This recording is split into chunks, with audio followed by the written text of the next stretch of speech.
Hello guys, welcome back to our channel. ఇంత ముందుగా part 1 వచ్చి లడ్డు వేలంపాట అయితే వీడియో పెట్టినా కదా. ఇప్పుడు పార్ట్ 2 వచ్చి బొమ్మ నిమజ్జనం ఉంది. లడ్డుని వేలంపాటలో గెలుచుకున్న వంటి దగ్గరికి వెళ్లి మళ్ళీ రిటర్న్ గుడి దగ్గరికి అయితే వచ్చేసాము. ఈసారి మా వినాయకుడిని ఎత్తి తాటలో పెట్టేదానికి ఎవరే లేరు మామ. అంతా మా ఐదు పిల్లకాయలమో ఉన్నాము. ఇంకా మా ఐదు పిల్లకాయలము అలాగే ఇక్కడ సంవత్సరం వినాయకుడి దగ్గర ఉండే అన్నలు మీ అందరం కలిసి మా వినాయకుడిని ఎత్తి తాటలో అయితే పెట్టేశాము. సంవత్సరం వినాయకుడిని నిమజ్జనం చేసేటప్పుడు చాలా మంది ఉంటారు మామ. ఈసారి అంత మంది లేరు, చాలా తక్కువ మంది ఉన్నాము. ఇంకా వినాయకుడిని తాటలో పెట్టేసి మా అన్న, మా మామ, నేను, మా తమ్ముళ్ళందరం ఫోటోలు తీసుకున్నాము మా వినాయకుడి దగ్గర. అసలైన ఘట్టం ఇప్పుడే స్టార్ట్ అయింది మామ. బొమ్మని అయితే పెట్టేసాము. ఇంకా రంగులు పూసుకుని ఉన్నది కదా, మా రూపురేఖలే మారిపోయినాయి. మా మొహాలు మేమే గుర్తుపడలేనంతగా దారుణంగా మారిపోయినాము. మా వినాయకుడిని డెకరేషన్ చేసేదానికి నైట్ 7 అయితే అయిపోయింది. అలాగే వాన కూడా పడుతుంది. అప్పుడు వచ్చారు మామ. ఎక్కడి నుంచి వచ్చారో తెలియదు. జనాభా చాలా మంది అయితే వచ్చారు బొమ్మ దగ్గరికి. డ్రమ్స్ కాడ డాన్స్ చేస్తూ ఫుల్ గా ఎంజాయ్ చేసాము.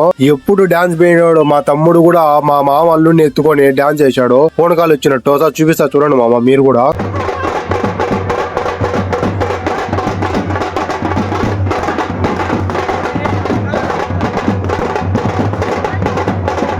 ఈ రోజు మా వినాయకుడితో పాటు ముగ్గురు వినాయకులు అయితే నిమజ్జనానికి తీసుకువెళ్తున్నారు. చాలా మంది జనాభా అయితే వచ్చేసారు.